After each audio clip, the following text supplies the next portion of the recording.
باسل episode 58۔ میں یہاں دوران کا پیے بن کر نہیں آیا، اس لیے کوئی جھوٹ نہیں بول رہا۔ اب کی بار اٹل کی بات پر وہ بالکل چپ رہی، بس بے یقین آنکھیں اس پر ٹکی تھی۔ تمہیں نہیں پتا میں پچھلے 2 ماہ سے کتنا پریشان رہا، اور بالآخر سمجھ میں آ ہی گیا کہ میں تم سے بے حد محبت کرنے لگا ہوں۔ اٹل نے مسکراتے ہوئے اس کے چہرے کو دیکھا۔ وہ اسی طرح بے تاثر چہرہ لیے بیٹھی تھی۔ بہت کوشش کی اس بات کو جھٹلانے کی، لیکن یہ سچ ہے اور میں تم سے شادی کرنا چاہتا ہوں جیسی۔ وہ اظہار کر چکا تھا، جس کے بعد سامنے خاموشی چھا گئی۔ اچانک وہ یوں سیدھی ہوئی کہ اٹل ڈر گیا۔ اسٹیئرنگ پر موجود اس کے دونوں ہاتھوں کی گرفت بڑھ گئی تھی۔ کیا بھائی کو پتا ہے یہ سب؟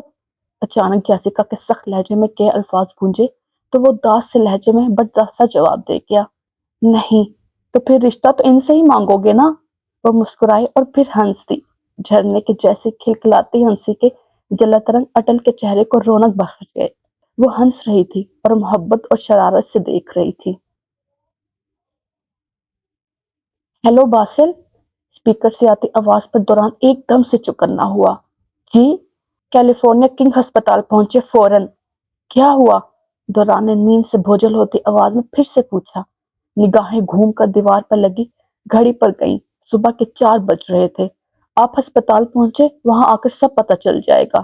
اس عجیب و غریب اطلاع کے بعد فون کھٹاک سے بند ہوا۔ دوران نے حیرت سے پہلے فون اور پھر اپنی دائیں طرف لیٹی جویریہ کو دیکھا۔ وہ بے خبر سو رہی تھی۔ انہیں امریکہ واپس آئے 3 دن ہو چکے تھے اور اس وقت وہ دورانگ ولیس میں اپنے کمرے کے بیڈ پر موجود تھا۔ دوران نے موبائل کو واپس بیڈ کے اطراف میں لگے میز پر رکھا اور آہستہ سے کمفرٹر کو خود پر ہٹاتا بیڈ پر سے اٹھا۔ دوران جیسا ہی بیڈ سے نیچے اترا، جویریہ نے کلسمندی سے آنکھیں کھولی۔ وہ کچھ دیر پہلے ہی نماز پڑھ کے لیٹی تھی۔ ابھی نیند پوری طرح آئی نہیں تھی کہ دوران کے اس طرح اٹھنے پر آنکھ فوراً کھل گئی۔ آنکھ کھلتے ہی اسے یہ احساس ہوا کہ کچھ دیر پہلے وہ کسی کے ساتھ فون پر بات بھی کر رہا تھا۔ دوران کیا ہوا؟ وہ بیڈ سے اتر کر پلٹا ہی تھا جب جویریہ کی نیند سے بوجھل آواز عقب سے اٹھی۔ قدم ایک پل کے لیے تھمے۔ ضروری کام ہے، مختصر جواب دیا۔ وہ دوران کے جواب پر حیرت سے بھویں سکڑ گئی۔ اتنی صبح؟ دوران اب ڈریسنگ روم کی طرف بڑھ رہا تھا۔ وہ کلسمندی سے بیڈ کے کراؤن سے ٹیک لگاتی اٹھ بیٹھی۔ دوران کے واپس آنے تک وہ یوں ہی پریشان حال اور متجسس بیٹھی تھی۔ وہ سیاہ گرم کوٹ اور جوگرز میں ملبوس واپس آیا تھا۔ اس کے تیاری سے صاف ظاہر تھا کہ وہ کہیں دور جا رہا ہے، اور چہرے پر طاری سنجیدگی جویریہ کو اور پریشان کر رہی تھی۔ مشن کے ختم ہونے پر وہ پوری طرح مطمئن تھا، لیکن اچانک یوں اسے بلوا لینے کا مقصد اسے پریشان کر رہا تھا۔ دوران کے بیڈ کے قریب آنے پر وہ پھر سے متجسس لہجے میں گویا ہی، دوران آپ نے بتایا نہیں، اتنی صبح کیا ضروری کام ہو سکتا ہے؟ اس کے سوال پر دوران نے ایک ابرو چڑھائے سامنے دیکھا۔ وہ متجسس اس کی طرف جواب کے لیے منتظر نگاہیں جمائے بیٹھی تھی۔ ضروری اور ارجنٹ کام وقت دیکھ کر تو نہیں آتے۔ دوران نے بیڈ کی سائڈ پر سے موبائل کو اٹھا کر جیب میں رکھتے ہوئے بہت مصروف اور سنجیدہ لہجے میں جواب دیا۔ اس سے پہلے کہ جویریہ کچھ کہتے ہی وہ پھر سے بول اٹھا، تمہیں اپنے بارے میں سب بتا دینے کا مقصد یہی تھا کہ تم مجھے ٹپیکل بیویوں کی طرح تنگ نہیں کرو گی۔ دوران کے جواب اور سپاٹ لہجے پر وہ ایک دم سے چپ ہوئی، جبکہ وہ عجلت میں کمرے سے باہر جا چکا تھا۔ روئی کے گالے کی طرح نرم نازک جلد والا 1 سالہ دوران صوفے پر کمبل میں لپٹا لیٹا تھا۔ اس کے بالکل پاس بیٹھا نفس اس کے منہ سے دودھ کی بوتل لگائے ہوئے تھا۔ وہ اسفن کا واحد قریبی دوست تھا، اور یہ کمرہ اسی کے کوارٹر کا تھا جہاں اس وقت وہ 1 سالہ دوران اور اسفن موجود تھے۔ کچھ فاصلے پر کھڑا اسفن فون کا ریسیور کان سے لگائے پریشان حال کھڑا تھا، جہاں پچھلے 2 دن سے وہ دوران کو رکھے ہوئے تھا۔ مارٹن نے دوران کو پاکستان بھیجا تھا۔ وہ دوران کے یوں اچانک پاکستان آنے پر کنزا کے لیے پریشان ہو گیا تھا۔ وہ جانتا تھا کنزا کسی بھی صورت دوران کو یوں ہمیشہ کے لیے اور تعلق ختم کر کے اس کے پاس نہیں بھیج سکتی تھی۔ امریکہ سے واپس آنے کے بعد دستگیر بیگم نے اسے پھر پاکستان واپس نہیں جانے دیا تھا۔ وہ نوین کی موت سے گھبرا گئی تھی۔ انہوں نے 1 سال بعد اس کی شادی کر دی۔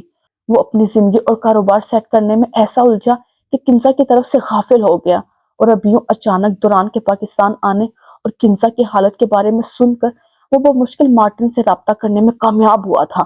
مارٹن نے کسی آدمی کے ہاتھ دوران کو پاکستان بھیجا تھا، جس کے ساتھ کنزا کے دستخط شدہ کچھ کاغذات تھے، اور اس کی چند تصاویر تھی جس میں وہ کسی ہسپتال کے بیڈ پر بیمار حالت میں موجود تھی۔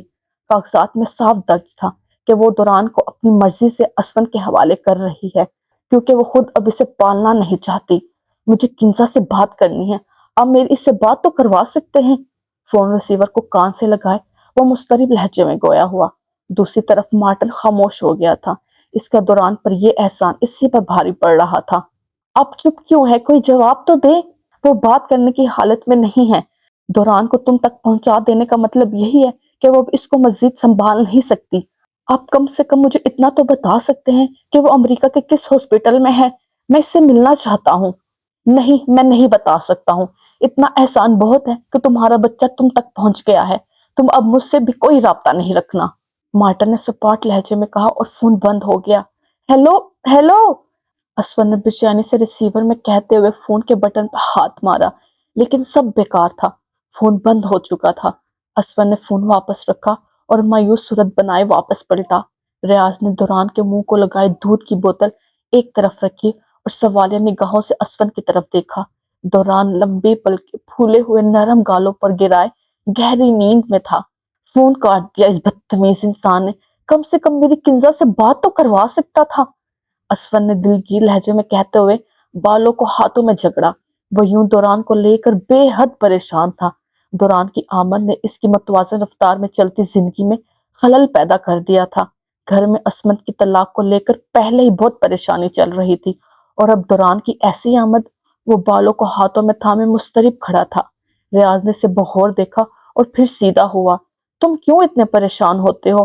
اگر اسے گھر نہیں لے جا سکتے ہو تو یتیم خانے، بیٹا ہے میرا۔ اسون نے دانت پیس کر غصے میں بات کاٹی۔ ریاض نے گہری سانس خارج کی۔ ہاں تو بیٹا ہے تو پھر لے جاؤ اسے گھر، سب کو سچ بتا دو۔ سب کو سچ بتا دینے کا مطلب پتہ کیا ہے؟ اسون نے پیشانے پر پریشانی کی لکیریں ڈالے اس کی طرف دیکھا اور پھر نرم سے نگاہ دوران پر ڈالی۔ اس کا چہرہ اتنا معصوم تھا کہ اسے دیکھتے ہی پیار آ جائے۔ وہ شکل و صورت میں زیادہ کنزا پر تھا۔ تم میرے گھر والوں کو نہیں جانتے، روبی مجھ سے محبت کرتی ہے، لیکن وہ ایک ضدی اور مجھے کسی صورت بھی نہ بانٹنے والی عورت ہے۔ میری بہنیں میری والدہ محترمہ پر گئی ہیں، وہ کسی بھی صورت میری اس طرح دوسری عورت میں سے اولاد کو پالنے کے لیے کبھی تیار نہیں ہوں گی۔ وہ لوگ اس معصوم جان کا کیا حال کریں گے تم نہیں جانتے۔ اسون کے کھوئے سے لہجے میں صاف پریشانی جھلک رہی تھی۔ ریاض نے بھویں چکائیں۔ پھر کیا کرو گے؟ یہ بہت چھوٹا ہے، اسے ماں یا کسی عورت کی دیکھ بھال کی ضرورت ہے، تم اسے کیسے اکیلے سنبھالو گے؟ ریاض نے حیرت سے سوال کیا۔ وہ خود بھی غیر شادی شدہ تھا اور ان 2 دنوں میں دوران کو سنبھالنے میں اس کی بس ہو چکی تھی۔ میں کسی اور کے حوالے نہیں کر سکتا، اس کو یہ کنزا کی امانت ہے میرے پاس، مجھے یقین ہے وہ ایک دن ضرور اسے واپس لینے آئے گی، میں اپنے ہی گھر والوں کو لالچ دوں گا۔ اسون نے آہستگی سے کہتے ہوئے سر جھکا لیا۔ لالچ؟ کیسا لالچ؟ میں سب کو کہوں گا کہ یہ نوین بھائی کا بیٹا ہے اور اگر ہم اسے پال پوس کر بڑا کریں گے تو نوین بھائی کی تمام جائیداد گھر میں ہی رہ جائے گی۔ ویسے یہ ایک طرح سے سچ ہی ہے، میں نے کنزا کو ڈائیورس دے دی تھی، اب اسے نوین بھائی ہی گود لینے والے تھے۔ اسون نے ہنوز جھکے سر کے ساتھ ہی اپنے اگلے لاہے عمل سے آگاہ کیا۔ وہ جانتا تھا دوران کو گھر میں رکھنے کا اب بس یہی ایک حل تھا۔ وہ پرسوچ نگاہیں دوران کے چہرے پر جمائے تھا اور ریاض اس کی بات کی تائید میں آہستگی سے سر ہلا رہا تھا۔ سرخ نارنجی لال ڈوبتے سورج کے گرد آسمان کو رنگ رہی تھی اور شام کے سائے پھیل رہے تھے۔ بریوری ہلز میں اترنے والی یہ شام بہت عجیب تھی۔ عجیب زندگی کے عجیب بدلتے رخ ہر آنے والا دن میں ایک نیا انکشاف کر رہے تھے۔ اس کی زندگی کے الجھے باب برسوں بعد سلجھنے کے لیے اورل پلٹنے لگے تھے۔ دورانگلیس کے وسیع گیٹ سے داخل ہوتی سیاہ کار کی فرنٹ نشست پر وہ سنجیدہ چہرے لیے براجمان تھی۔ دوران ملک اف دورانگ یا پھر باسل، یہ اس کی زندگی تھی، ان گنت گتھیوں میں الجھی، نہ سمجھ آنے والی۔ وہ ہسپتال پہنچا تو اسے لپٹ جانے والا شخص وہ تھا جس کے نام کی جھوٹی شناخت لیے وہ اپنی اصلی شناخت کی کھوج میں بھٹکتا رہا۔ وہ نوین ملک تھا جس کا نام اس نے ہمیشہ اپنی والدیت کے خانے میں دیکھا تھا۔ شیون کی خفیہ جیل میں سے آزاد ہونے والے مغوی میں ایک شخص ایسا تھا جس کے شجر نصر نے پوری NF ایجنسی کو حیران اور پریشان کر دیا تھا۔ نوین ملک اس کے ہونہار ایجنٹ باسل کا باپ تھا جو پچھلے 27 سال سے شیون کی جیل کا قیدی تھا۔ اس کا شمار ان مغویوں میں ہوتا تھا جو ان کے مافیا سے بغاوت کرتے ہیں اور اسے چھوڑنا چاہتے ہیں، یا ان کی کوئی معلومات ان کے پاس ہوتی ہے۔ نوین کو 20ویں صدی میں ہونے والے اس بلاسٹ میں مار دینے کا صرف ڈرامہ رچایا گیا تھا۔ نوین کے کپڑے پہنا کر کسی اور مست چہرے والی لاش کو بلاسٹ کی آگ میں پھینک دیا گیا تھا۔ پوسٹ مارٹم رپورٹ تک کو تبدیل کر دیا گیا تھا۔ شوین کی جیل پر آپریشن کے بعد نوین کی حالت بہت ابتر تھی۔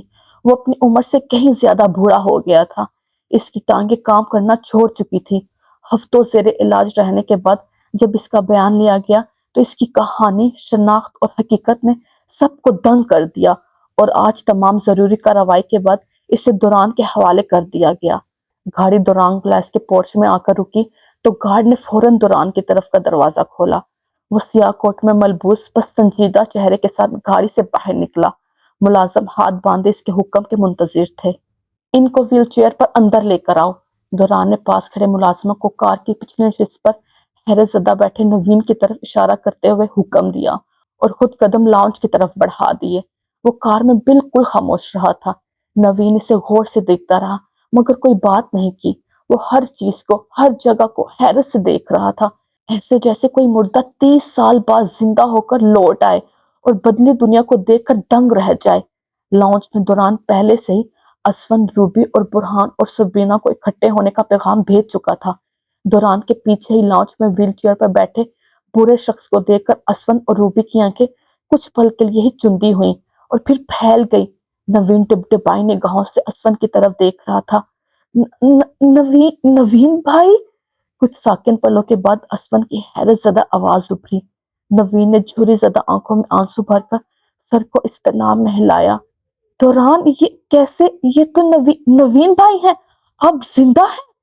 اسون خوشی اور حیرت کے ملے جلے تاثرات لیے آگے بڑھا اور پھر نوین کی ویل چیئر کے سامنے اس کے گھٹنے تھامے بیٹھ گیا۔